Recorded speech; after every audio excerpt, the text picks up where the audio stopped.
വണക്കം, വന്ദന, നമസ്കാരം. Good morning to you all. സ്വാഗതം ചെയ്യുകയാണ് ട്രേഡർ ഓപ്ഷൻ ട്രേഡറിലേക്ക്. ഞാൻ നിങ്ങളുടെ സ്വന്തം ഗുരിശ്. ഞാനൊരു സെബി രജിസ്റ്റർ അഡ്വൈസറല്ല, അതുകൊണ്ട് തന്നെ വീഡിയോയിൽ പറയുന്ന കാര്യങ്ങൾ സ്റ്റഡി പർപ്പസിനായിട്ട് യൂസ് ചെയ്യുക. നമ്മളെന്നും പറയാറുള്ളത് പോലെ നിഫ്റ്റി ഫ്യൂച്ചർ ബേസ് ചെയ്തിട്ടാണ് കാര്യങ്ങൾ പറയുന്നത്.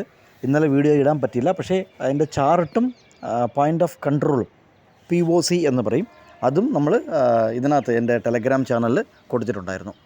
എല്ലാവർക്കും പോയിൻ്റ് ഓഫ് കൺട്രോള് എങ്ങനെ കണ്ടുപിടിക്കുന്നു, അത് എന്താണ് എന്നുള്ളതാണ് എല്ലാവർക്കും പഠിക്കേണ്ടത്.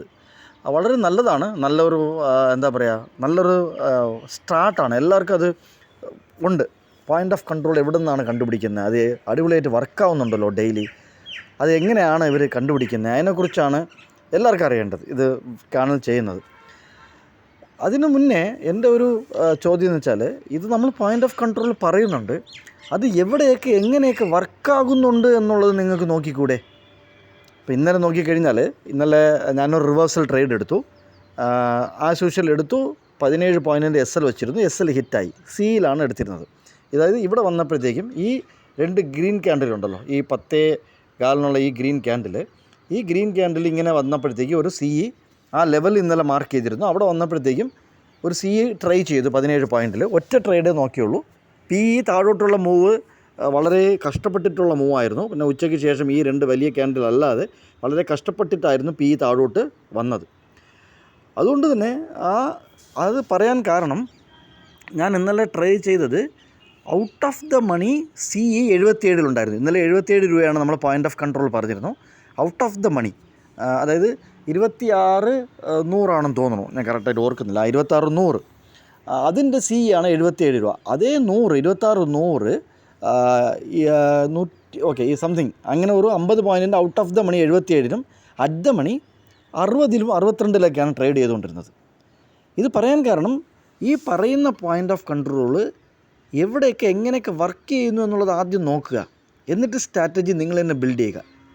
നമുക്ക് പഠിക്കാം പോയിൻ്റ് ഓഫ് കൺട്രോൾ എങ്ങനെയാണ് കണ്ടുപിടിക്കുന്നത് എന്നുള്ളത് പഠിക്കാം. പക്ഷേ അതിനു മുന്നേ എൻ്റെ റിക്വസ്റ്റ് ഇത് നോക്കുക. കാര്യത്തിൽ ഒരു ചില സമയങ്ങളിൽ ഔട്ട് ഓഫ് ദ മണിയിൽ ഇത് വർക്ക് ചെയ്യും, ഒരു ചില സമയങ്ങളിൽ ഇൻ ദ മണിയിൽ വർക്ക് ചെയ്യും, ഒരു ചില സമയങ്ങളിൽ അറ്റ് ദ മണിയിലായിരിക്കും വർക്ക് ചെയ്യുന്നത്. എന്നിട്ട് ഇത് എവിടെയൊക്കെയാണ് കണ്ടുമുട്ടുന്നത്, ഏതൊക്കെ സ്ട്രൈക്കിലാണ്. കാര്യത്തിൽ ഈ പറയുന്ന പോയിൻ്റ് ഓഫ് കൺട്രോൾ എല്ലാ സ്ട്രൈക്കിലും കണ്ടുമുട്ടണം എന്നുള്ള ഒരു റൂളും അതിനകത്തുണ്ട്. ഈ റൂള് എപ്പോഴും അപ്ലിക്കബിൾ ആകണമെന്നില്ല, അങ്ങോട്ടും ഇങ്ങോട്ടും ഒക്കെ അപ്ലിക്കബിൾ ആകും. അതൊക്കെ നോക്കി അതിനുള്ള സ്ട്രാറ്റജീസ് എങ്ങനെ വന്നു കഴിഞ്ഞാൽ അതിനനുസരിച്ച് നിങ്ങൾ ട്രേഡുകൾ നോക്കുക. സോ ഇന്നത്തെ പോയിൻ്റ് ഓഫ് കൺട്രോൾ 62 രൂപയാണ്. ഇതാണ് ലെവൽസ്. നമുക്ക് 26,000 എന്ന് പറയുന്നത് വളരെ ഇമ്പോർട്ടൻറ്റ് ലെവലാണ്. വീണ്ടും 26,000 വരുന്നു. കാരണം എല്ലാ മാസവും 26,300 പോണു, 26,400 പോണു, എന്നിട്ട് വീണ്ടും 26,000 റിട്ടേൺ വരുന്നു. ഈ മാസവും സ്ട്രാഡിലാണ് അവർ ചെയ്തേക്കുന്നത്. 26,000 താഴെ ട്രേഡ് നടന്നാൽ നമുക്ക് നല്ലൊരു താഴോട്ടുള്ള 25,760 എന്നുള്ളൊരു ലെവൽ താഴോട്ട് ഇനി വരുന്ന 1-2 ദിവസങ്ങളിൽ, അല്ലെങ്കിൽ പറ്റുമെങ്കിൽ ഇന്നോ നാളെയൊക്കെ കാണാൻ പറ്റുമായിരിക്കും. പക്ഷേ അതിന് കുറേ ശ്രമിക്കേണ്ടിയിരിക്കും, കുറേ കാര്യങ്ങൾ ട്രൈ ചെയ്യേണ്ടിയിരിക്കും. പക്ഷേ 26,000 ആണ് നമുക്ക് നിഫ്റ്റി ഫ്യൂച്ചറിൽ നമ്മൾ നോക്കേണ്ടത്. അത് നിഫ്റ്റി സ്പോട്ട് അകത്ത് പഠിക്കുന്നുമുണ്ട്. സോ വീണ്ടും ഒരു വീഡിയോയിൽ കണ്ടുമുട്ടാം. കണ്ടതിൽ നന്ദി, നമസ്കാരം. Thank you very much.